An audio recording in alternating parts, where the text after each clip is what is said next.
Jonas, you're a fool. Okay, so you did the big concert. I saw the big concert. Now I have to do a little bit of busting because there was a lot of like empty chows, empty hobbles, crazy British accent suddenly. What's up with that? Yeah, I had to do a British accent for it. What the?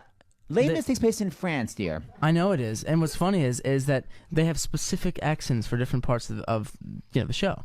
So like there are, and I did having done it on Broadway first. We don't do it with accents, and so when I actually did it there and I heard all the accents, it actually made a bit more sense to me, even though it is all in French, and so it doesn't make any sense, but it sounds better in the British accent, I think. Because she's like, on me own, pretending he is beside me, because she's like a Cockney girl or something. I know she's Dick Van Dyke. No, she was a bit more proper with her. Ebony's a little more proper? I thought she's from the streets, love. Yeah, I think it was just more like Paris. Everyone had a more proper accent. I see. The different parts of it. Gavroche is a streeter, so he had like, how do you do? My name's Gavroche. You're like, what? Speaking of which, do you still remember your lyrics? How do you do? My name's Gavroche. These are my people. Here's my pack. Not much to look at, nothing posh, nothing that you call up to scratch. This is my school, my high society, here in the slums of San Michel. We live on humble piety, tough on the teeth, but what the hell? Think you're poor, think you're free. Follow me, follow me. Look down. Wow, Nick, you still got it. Still got it. And I love the little riff. High society. Still got it. I got to play in the pit for Les Mis, but I think I was probably playing the orchestra pit, I think before you were born. Wait, what year were you born, dear? 92. Okay, so cool. Maybe you saw me in utero. Okay, so before we get to How to Succeed, just give me a couple minutes about Jonas Brothers. I don't even know your story. Like, who discovered you? Was it that guy Lou? What's his name down in Florida? Like, who created your whole Jonas Brothers thing? No, definitely not. Lou Fleischman. What's his name? I think he was in jail. In jail. Okay, well, already. You never know. There are phones in jails. Okay, go on.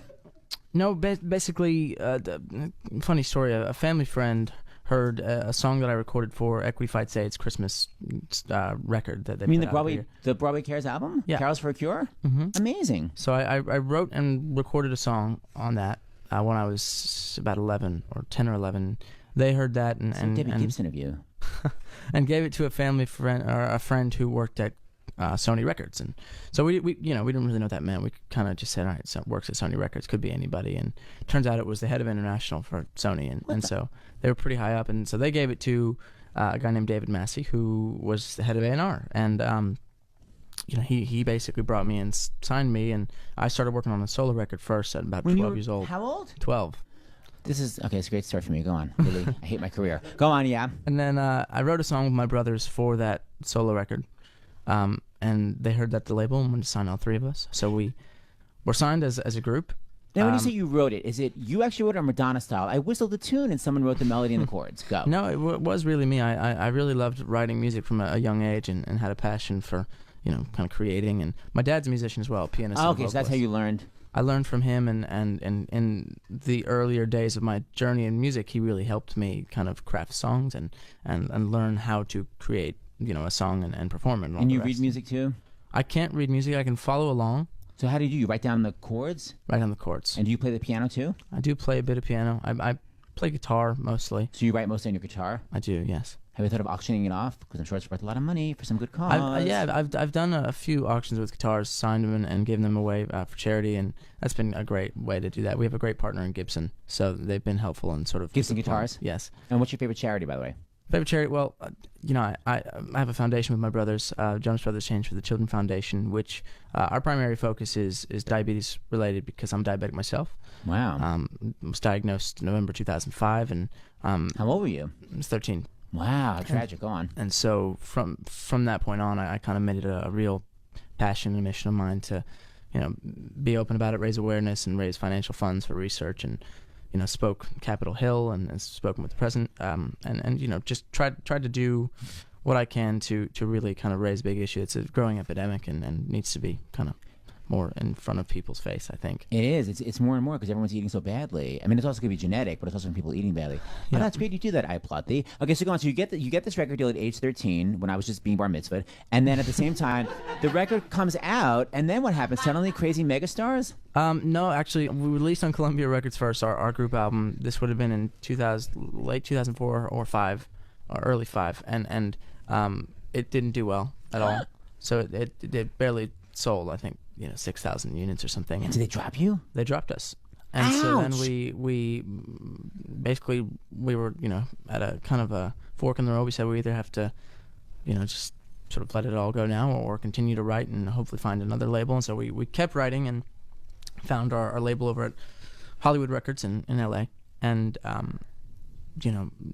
released our self-titled album on that label. And The Jonas Brothers. The Jonas Brothers, and that went on to sell, now worldwide, close to 8 million units.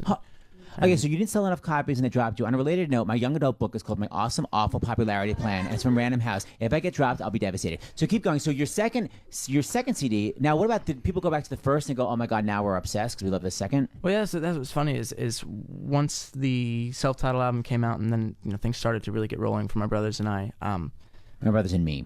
Yeah, is that for me? That's how you know. You say, like, what I say at the sentence, I or me, for me. That's my little trick. My brothers. Okay, thank you for correcting me. You're welcome. I appreciate it. I'm older than you. I don't know if you realize that. What was I saying?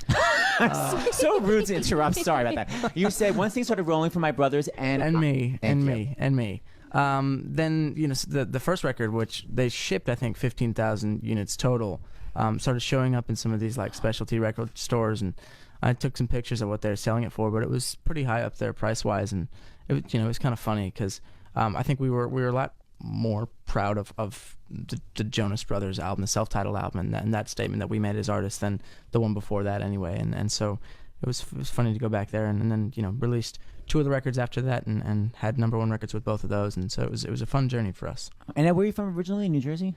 I was born in Texas. What city? Dallas. That's where my kid is from. Julie, who's standing next to you in a state of shock. Oh, nice. How fun! So you were in Dallas. So your parents hiked you up here to do theater? No, my dad was working in New Jersey, and so basically we moved from Dallas to New Jersey when I was 3. Oh. Lived there for 11 years, and within that time, I was doing the shows here in New York.